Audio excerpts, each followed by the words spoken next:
can't afford a 15-year mortgage, you should not be getting a home. In other words, she's saying you can't afford a home if you can't afford a 15-year mortgage. You And see so how quickly that smile disappeared from my you're like, wait a minute, 15? Self-made millionaire coach says that if you can't afford a 15-year mortgage, you can't afford a home. So for those of you who don't know, a 15-year mortgage has a little bit more of a higher mortgage payment than what a 30-year mortgage does. It's not double. So See, I'm not that's what I would think. it's not double the amount though. So a Because it's lot half, it, right? you said what?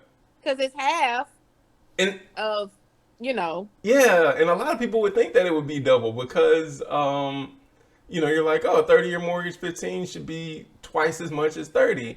Mm-hmm. But because of the way that amortization schedules work, it's actually not double. I mean, depending upon the price of the home and everything, it might be an extra $800 a month. It might be an extra, $1,000 a month. But it won't be like double the mortgage payment though. So what it ends up doing, and this is the point that she's getting at, is that you end up paying a lot less in interest when you do a 15-year mortgage versus a 30-year mortgage, because a 15-year mortgages are amortized over, whatever the period of time is that your mortgage is. Well, if you look at an amortization schedule, all of the interest that you pay is front loaded, meaning that when you're paying for those first like 5 years of that mortgage, a little bit more than that actually, you're paying like majority interest. You're not paying like half principal, half interest over 30 years, because if that's the case, you would get this thing paid off way sooner than 30 years. You're paying like Mm-hmm. maybe 80%, 90% interest, and a little small 10% of principal on it. So that's why it takes so long to pay it off. Is because a lot of it is interest, and it also takes that long because you did a 30-year mortgage. So what she's saying is that if you did a 15-year mortgage, then you significantly reduce how much you pay in interest. In some cases, it could be over $100,000 less in interest that you would end up paying just by doing a 15-year mortgage instead of a 30-year mortgage. And so, Wow. yeah, What I couldn't do with $100,000 right now. in the culture that we live in, though, everybody's so focused on the monthly payment that they don't pay attention to the big picture. I feel like if you were to scale it back and say, hey, this $300,000 house, when you're all said and done on a 30-year mortgage, it's going to end up costing you $600,000. You end up paying for that house twice because you pay almost 300 and some change in interest alone. But this, if you were to get that thing paid off sooner, if you did a 15-year mortgage, maybe instead of $300,000 in interest, maybe you're only looking at, 100 and something thousand, 180, 190, a little over 200,000. It could save you a significant amount. And obviously it depends on what your interest rate is too, as far as, how much you're going to pay in interest. But regardless of what your interest rate is, if you use the same interest rate for 30 years you do for 15, you will still pay significantly less for a 15-year, even though you'll have a higher monthly payment.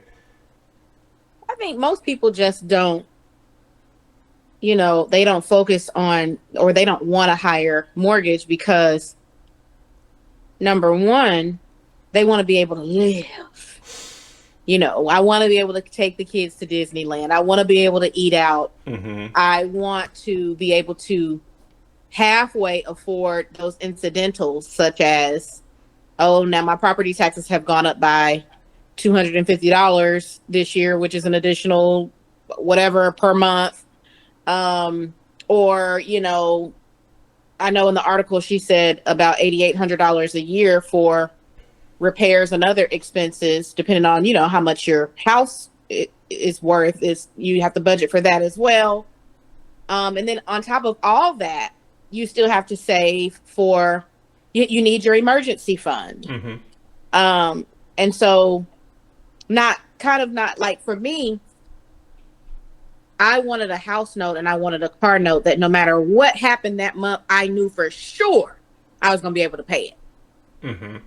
And on a 15-year mortgage, I'm not really, sure that kind, unless I've really been making that much money for a while and everything is secure and I really have my savings in place or some other sort of investment that I'm just living off the interest, something like that. But, and then I think a lot of times another reason why people don't get 15-year mortgages is because a good majority of people don't plan on keeping whatever house they buy forever. That So part. what's the purpose in me putting this Yeah. much money in? And then when I get ready to sell it, let's say in 5 or 6 years, Mm-hmm. will I get most or all of that back? Mm-hmm. And I think that's key right there, is that the majority of people do not pay off a 30-year mortgage because you don't stay in one place for 30 years. You don't even own the place for 30 years. Even if you turn it into a rental property, maybe you rent it for 5 or 10 years and then you sell it.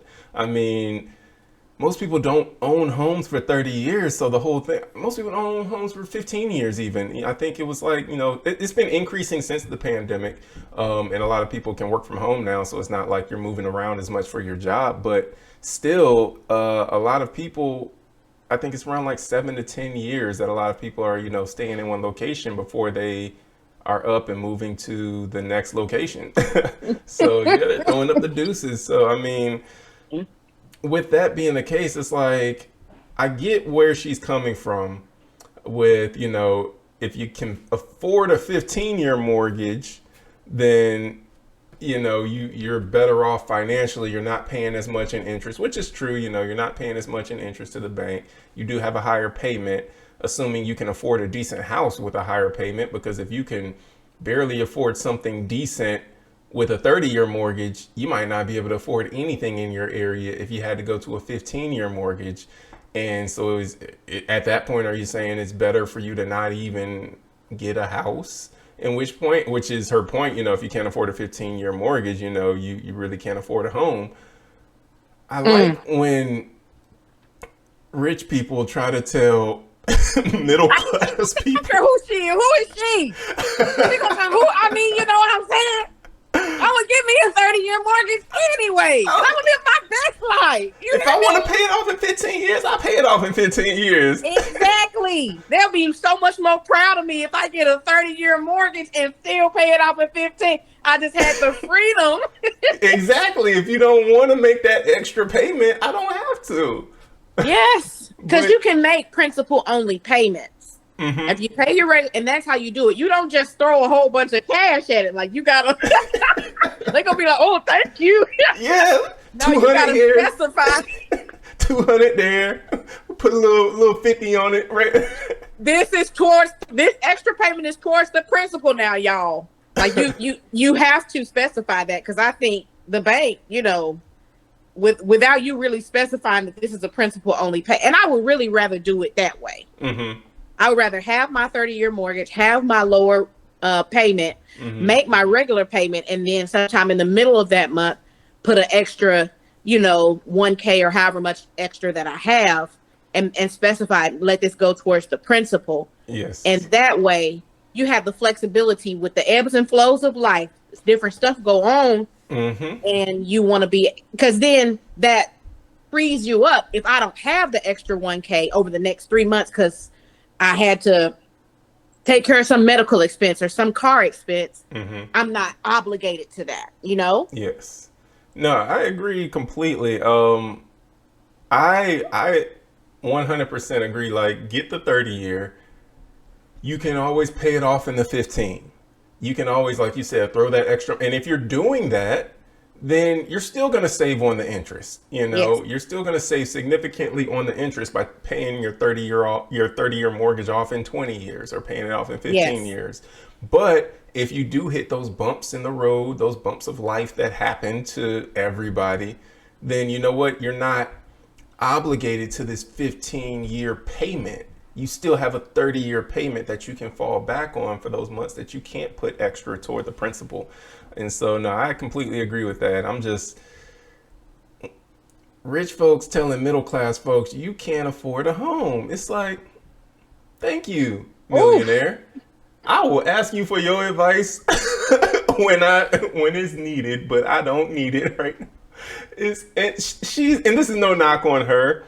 I've Mm. heard, because I've heard other millionaires say the same thing. Well, not exactly the same thing. It was another millionaire who shall remain nameless, but it was another guy who's big in investment property, buying up a ton of investment property to rent out. He benefits hugely off of renters, people that are going to rent from him, because he owns like, thousands of units of properties and apartment buildings and everything. But came out with an article some years back that said that unless you have, I think it was like, unless you have $10 million, you shouldn't be buying a home. You have no business buying a primary residence unless you have $10 million in the bank. I was like, and this guy Is was this completely serious. He why are you thinks that protecting the guilty? Is this man, is he very, very, very, very, very, very, very, very old?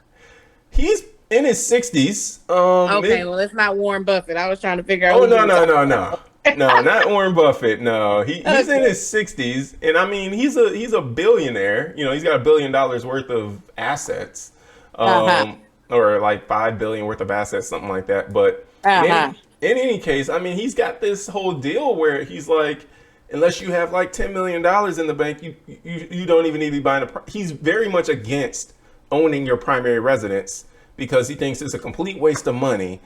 He thinks that the only ownership that you should have in real estate should be investment property. And if you can't purchase an investment property, you should just rent, because just paying someone rent will save you money rather than buying a home. And then he goes through this whole thing of when you buy the home and then you add up the maintenance and you add up the upkeep of the home. And then you look at, if the taxes that you have to pay and the insurance, and then you look at, if when you go to sell the home, oh, you've got to pay real estate agent fees and all this stuff, and then you got to pay capital gains tax, if all this stuff. He looks at all of this and he's like, you know what, it's not worth it for you to purchase a home. You just need to rent.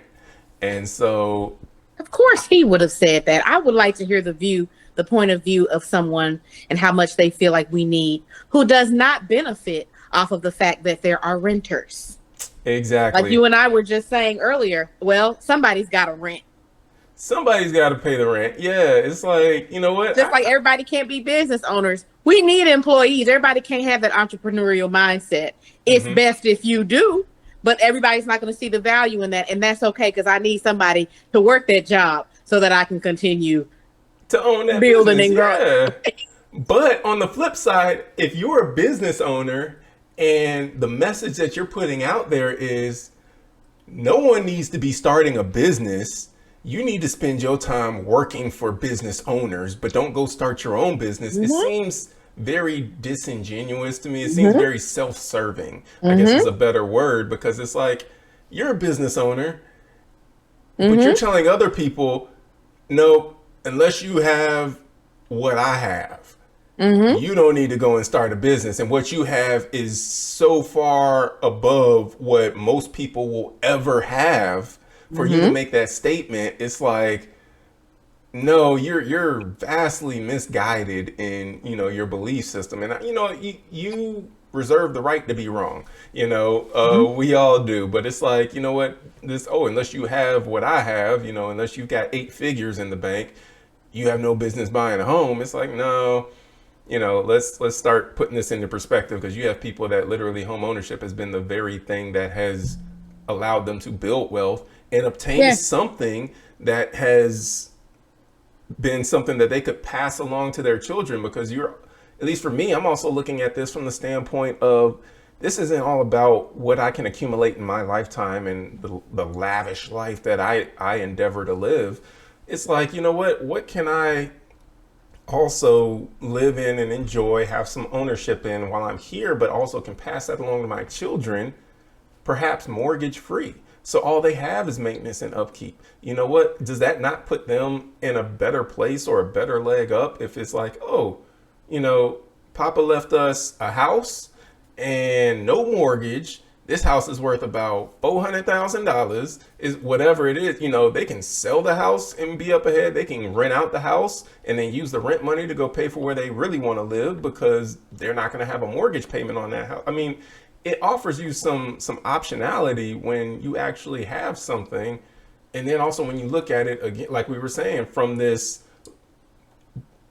broader aperture or wider aperture, this broader perspective of, it's not just me trying to get all I can get and, in my lifetime and then spend it all and die broke. It's like, no, I'm trying to also live, comfortably and leave a legacy as well.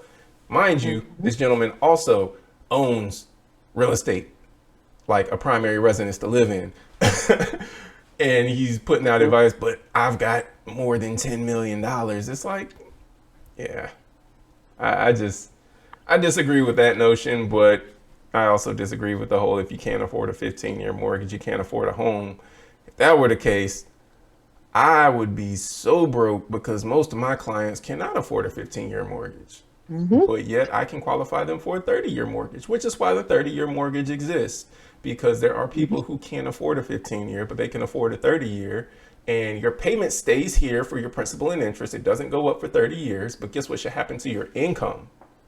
Your income should go up. It should be increasing. So with that increase in income, that allows you to be able to save more over the years. That allows you to be able to invest more over the years. That allows you to be able to put more towards the principal if you want to pay off that mortgage sooner than that 30 years, because your principal and interest is stuck here for 30 years, but your income's not stuck here. Next year, the year after next year, 2 years from now, 3 years from now, 4 years from now, your income should be creeping up, creeping up while your mortgage is still here.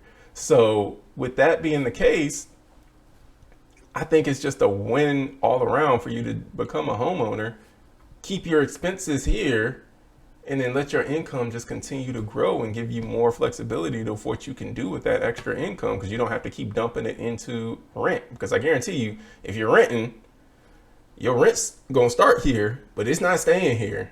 That rent is gonna creep up along with your income. But that's not gonna be the case. Yeah, it's the do as I say, not as I do for me. It's this tone deaf advice that these millionaires are giving. And the thing is, the majority of the consumers that they're in their audience, they aren't going to know better. Oh, well, maybe I don't have 10 million. And I come to buy one house, like, well, maybe I should rent. Okay. I think that's kind of how they get on this pedestal, and they start thinking that they know more than everyone else and that no one is as smart as them, But at the same time, if he was, or this lady that wrote the article was to take his own advice, then how is it that he would be in the financial position that he's in? If he only rented forever, like he's telling everybody else, he would have never gotten to the position that he's in. So, and if she, I can't imagine that she was born a millionaire. The author of this article, actually, it says that she's a self-made millionaire. Oh yeah, she was self-made. So yeah. I couldn't imagine that if she was even a homeowner before, that she started out with a 15-year mortgage. Now, she could have, but I'm saying that when people can't take their own advice and they call themselves trying to advise others, you have to take a look at that, because I've often heard that saying that no employee will ever make enough money to stay in the same neighborhood as the owner of the company. Oh, absolutely. So that alone, that mindset alone is what ignited the entrepreneurial spirit in me. I can't work under someone for longer than like 60 days. I've tried since I was like 19. 24 years old, which was, at this point, it was like 14 years ago, I said, no more supervisors, no more managers. If I can't make the money off of the strength of my own business and whatever business practices that I do, I'm just not going to, because I don't do well, especially being micromanaged, but I don't do well not making as much money as I possibly can. And even in real estate, my eventual goal within the next 6 months is to get my broker license and even open up my own brokerage, because I don't like my money passing through too many people's hands before it gets to me. It's my labor. It's my, so that's just my mindset. But I do need people who don't necessarily have that entrepreneurial mindset to help me grow my vision even bigger.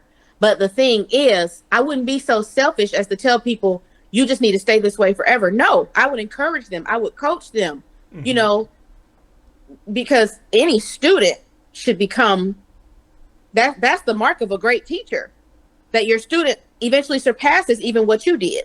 Even Jesus said, you know, Oh, you're gonna it's go really a do. godly principle. Mm-hmm. Yes, he said greater works Yep. than what I do should my disciples be doing. And so that's the mark of any good teacher. I want you to not only have what I have, but you should surpass and exceed that. Not everybody's going to catch on, but at least give people that opportunity, give people the leg up. Mm-hmm. Because like you said, it makes them seem a whole lot less self-serving. It makes them seem a whole lot less selfish. But people Mm-hmm. don't care. This is a capitalistic society, and if I can make however much off of your sweat equity while I lay back and collect, I will. Yeah. God help us all. God help us all, Frederick. God help us all. So one of the things that they mentioned in the article was that people don't actually sit down and calculate the true cost of home ownership, Mm-hmm. because they mentioned that people don't calculate all of the other, and they said they use the word hidden cost. First of all, Mm-hmm. if you do your research or you talk to an educated real estate professional, none of these costs are hidden. You talk to an educated mortgage professional, like these aren't hidden costs.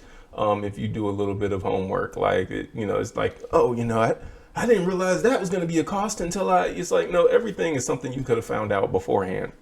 Mm-hmm. That being said, with all of these people, they're like, oh, they don't, and I will to some degree, come into an agreement that a lot of people don't do a full cost analysis of what it costs to actually own a home. Um, I could also Well, make the I mean, argument isn't that, it kind of impossible well, in certain regards? in certain regards, you just don't know what's going to pop up. I Yeah. mean, you just don't know, and so I could also make the argument that that's for the better, because I bought my first home when I was like 26, I think, or something like that. But I had no clue, in my mid 20s, all of the stuff that was involved in home ownership. I just knew I wanted to own a home. Part of that is getting out there and figuring it out. If you are a Mm-hmm. business owner, do you know everything that's going to get thrown at you when you're a business owner? Do you know everything that you're going to encounter as a business owner? Do you know every, hurdle you're going to have to cross and all of the things that you're going to have to go through as a business owner? No, you have no clue. What you know is that you want a business and you're going to jump in and you're going to figure out how to make this thing happen. And I think part of the whole thing with home ownership, I'm not saying go in there blindly with no plan. No, you want to go in, like any successful business, you want to have a plan moving forward. You want to have, an idea of what it's going to cost and what you make in income, being able to, take care of the cost. And, if you're financing it, the mortgage lender is going to, at least to a great degree, make sure that you can at least afford this thing. But I also think that that speaks to the, strength of the approval process for FHA loans, conventional loans, VA loans, and everything, is that the foreclosure rates are not high. So with as much as people want to say, oh, people don't do a good analysis of what it takes to own a home and all the costs involved in owning a home, I wanted to look it up. In 2008, which was the huge recession that everybody wants to talk about, out of all the housing units, and this is numbers based on research done by the Pew Research Center, 1.8% of all housing units had foreclosure proceedings in 2008. It's not high, is it? It's not, I mean, it's a lot higher than what it was in 2006, which was like a little over half of a percent. It was 0.6%. So, it was Oh, a so it's significant essentially jump double, up, almost double. Yeah. but still less than 5%. We're talking about the overwhelming majority of people were still paying their mortgages on time. We like to look back at it like, oh, everybody was foreclosing. Well, everybody wasn't foreclosing. The truth of the matter is, a large number of people foreclosed but a much larger number of people kept making their mortgage payments on time.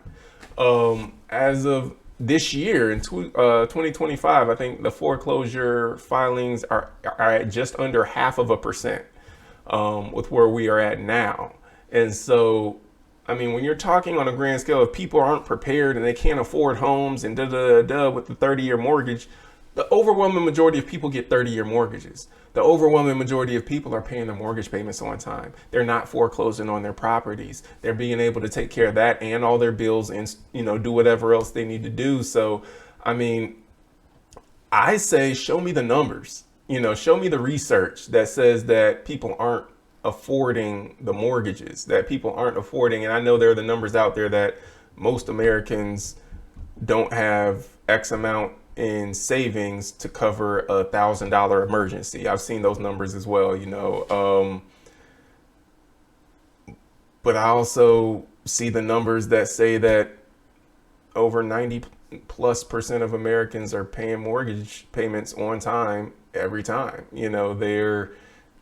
They're making things happen with, the job that they work and the mortgage payments that they have and whatever else. So when it comes to at least being a home, I say that, okay, well, as much as you want to say that people aren't prepared, maybe there's a lot higher percentage of preparedness than what you're leading people to believe. But maybe it's also some other things that are happening to ensure that people are more prepared, i.e.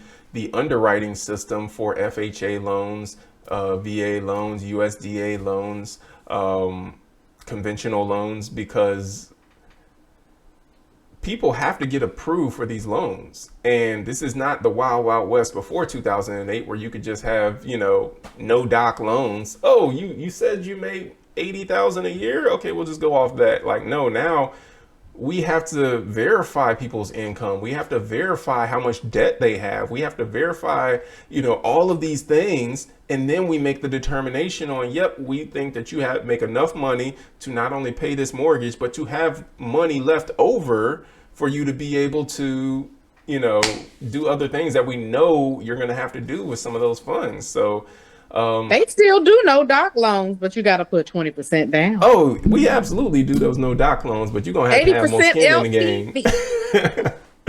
Yeah, we do. So I just think that, it's one point of view, and I'll take it at that, one point of view from a very wealthy individual saying that not so wealthy individuals should not be owning homes if they can't pay more for them each month to avoid interest. But, I just have a difference of opinion with that.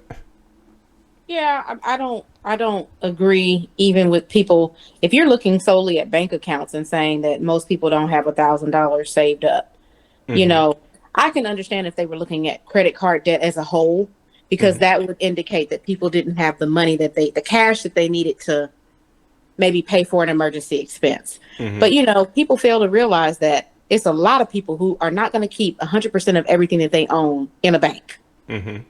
So how, if you're looking at savings accounts alone and saying, oh, most people don't have, you don't know what people have. You don't know what people have. One thing about the article that I did like was the 50-20-20-25-25 rule, stating that 50% of your income should go towards housing expenses. And then she said, now I do agree with this. She said, if more than 50% of your of your income is going towards housing expenses, then the math isn't mathing for owning a home. I do agree with that. Okay. So your income needs to, and sometimes that happens because two people go into the mortgage and then one person drops off. The relationship breaks up. Somebody passes away. Divorce. Something like that. Yeah. So, at that point we need to downsize or just pray. And then the first 25, the other 25% goes into savings, investment, or growing your wealth. And then the last 25% of your income goes towards just living life, living it up and enjoying life. The things that you enjoy doing, nails, hair, your motorcycle club, whatever it is that you enjoy. But I also, I did learn something, because she was like, in the article, she said, your rent doesn't necessarily equate to, just because you can pay that in rent doesn't mean that that's the amount of house. So like let's say $1,700 a month in rent, Mm-hmm. a $1,700 payment may quantify to a $265,000 house, right? Mm-hmm. So that doesn't necessarily mean that that's the amount of house that you can afford because of those incidentals, the hidden costs or hidden expenses. So if you're paying $1,700 in rent, you probably need to be looking to spend no more than $1,200 to $1,300 in your mortgage.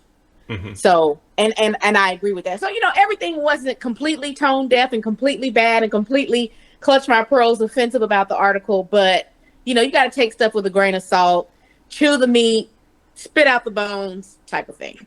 Oh yeah, absolutely. And I So, mean, it'd be nice if they interview some regular folks. I know that's not what's going to happen because they want to interview what people view as successful and hear what they have to say about how you should be successful. It's like, oh, they're a millionaire. If they're telling me not to purchase a home, then that's what I should do. It's like, maybe you interview some regular people who've been homeowners for, I don't know, 10 years and see what they have to say about homeowner. Are you a millionaire? No. Okay, well, let's interview you. How long have you owned your home? 10 years? Okay. Do you have equity in that home? Yeah, I've got some equity. Have you been able to save up any money in savings? Yeah, actually I have. Okay. Tell us a little bit about how your homeownership journey has been and what would you actually recommend for someone else who's just getting started? It's like the only voices. that ain't clickbaitable enough. That's not clickbaitable. If they want to It's hear from not. somebody like that, they got to watch our podcast, Greatest Asset Community. If you want to hear from somebody like that, then you got to watch this podcast. Yeah, because we'll give you the truth.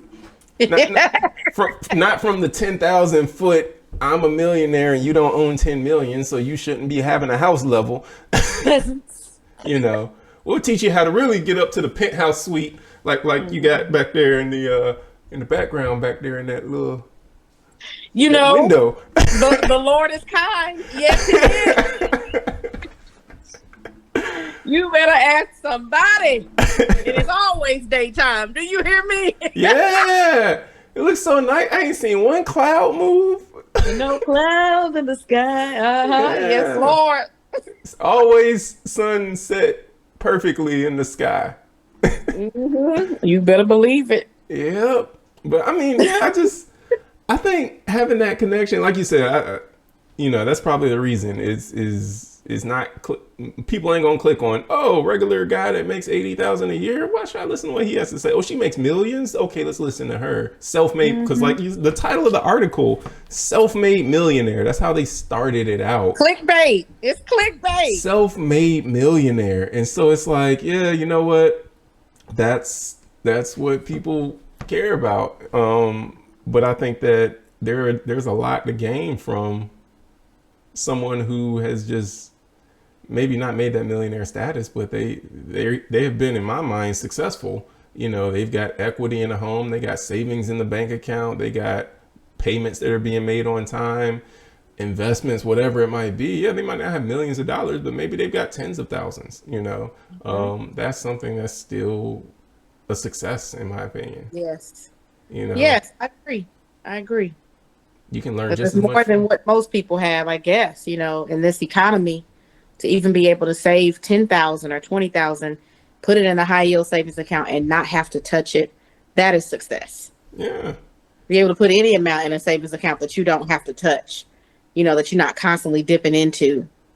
It's success. And you can learn just as much from a grandmother who, is living on her pension and Social Security, comfortable in her home, as you could learn from some elderly person who's living off millions right now. It's like you can learn from both of them equally. Yes. And if you were to ask that grandmother, if all she owns is her home, hey, don't you think it'd be better to not have this home? So it's like, no, this is what I got. This is my piece. This is what I'm going to leave to my kids or my grandkids or whatever. It's like, no, you would get a much different story listening to that grandmother who's not a millionaire, but they own their home and they're proud of that. And I think there's something, valuable in there. So. Anyways. This has been fun as always. Yeah, it has. So tune in on Fridays. We'll be dropping another episode. Tuesday, home finance hacks.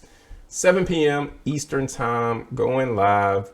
Look forward to seeing you there. And till the next time, take care. Be blessed. We'll see you next week. Toodles.